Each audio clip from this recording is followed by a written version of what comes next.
Despite being terrible at it, I've always admired the Descent franchise. At a time when most companies were blatantly copying Doom's formula, Parallax Software was doing something different. Their stab at the first-person genre was a dizzying zero-gravity shooter that had you spinning in all directions as you navigated the convoluted corridors. It was simultaneously exhilarating and confusing to the point where I couldn't help but get lost. But I loved the concept all the same, and I always wished that we would see a modern take on the idea.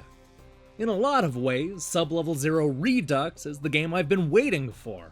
It takes everything I liked about Descent and adds a heavy dose of crafting and roguelike elements. It still retains a lot of the retro look and feel, all while updating the formula just enough to feel at home on my PlayStation 4. That sounds like a winner to me. Believe it or not, this brand new release from Sigtrap Games started its life as part of a Loot and Dare challenge. Apparently, the developer liked the idea so much that they decided to flesh out the experience and release it as a standalone product. I'm glad they did, because I had a lot of fun getting lost in this world. There's a story here, though it's largely unnecessary. We're told early on that an event has scattered mankind across the universe, which turns out to be a real bummer. As one of the survivors, it's up to you to pilot a small craft through the large and twisting tunnel system of an abandoned research base. Wait, did I say it was abandoned? That's not entirely true, since the whole thing is filled with automated sentries and turrets programmed to kill any and all intruders. This is not going to be an easy mission. The goal is to zip around the procedurally generated map, taking down these enemies, picking up items, and then locating the level's core. Once you've destroyed the core, a warp gate will open and you'll do the whole thing all over again. This may sound simple, but remember, this is a roguelike, so dying means starting over from the very beginning. Of course, there is one thing that'll persist throughout each playthrough, and that's the ships you earn from performing different tasks. When I first booted up Sublevel Zero Redux, I expected a lot of first-person shooting and dizzying action. What I didn't expect was the amount of loot and crafting I would be doing. You'll find useful parts and items in treasure chests, on downed enemies, and even after you've destroyed the level's core. And these aren't just new weapons to equip, but parts that you can use to craft better guns and equipment. It helps that we're able to attach 4 weapons at a time, giving us a gun for pretty much every occasion. The crafting isn't especially deep, but it does add a layer to the action that'll help each playthrough stand out. Going in, I worried that the PlayStation 4's gamepad wouldn't be up for the task. Boy, was I wrong. Flying around the self-contained levels is a breeze, and I rarely had a hard time aiming. We're able to easily move up, down, and rotate 90 degrees by simply pushing a button. Best of all, Sublevel Zero Redux has a number of controller presets, making it easy for just about any playstyle.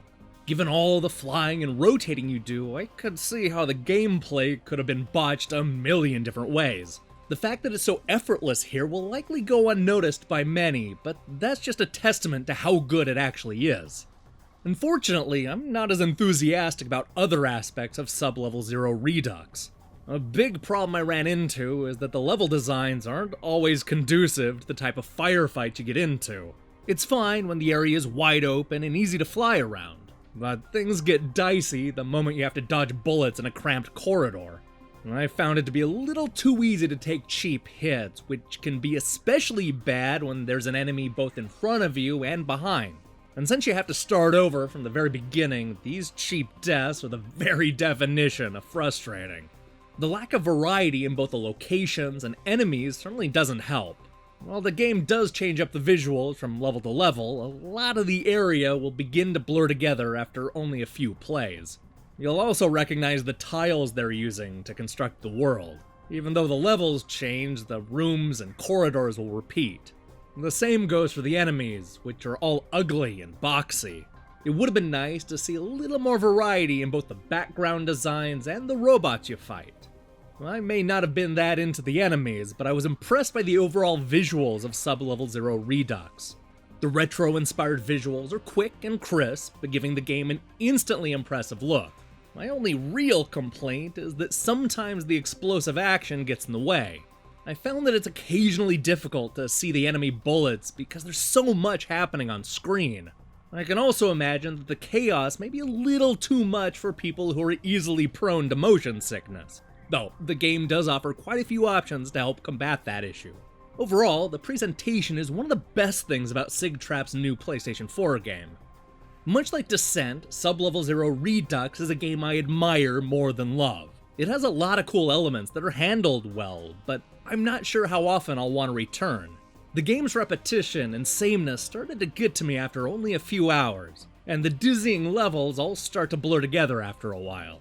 Thankfully, none of this is a deal breaker, and Sublevel Zero Redux serves up a lot of old school action in a fresh way.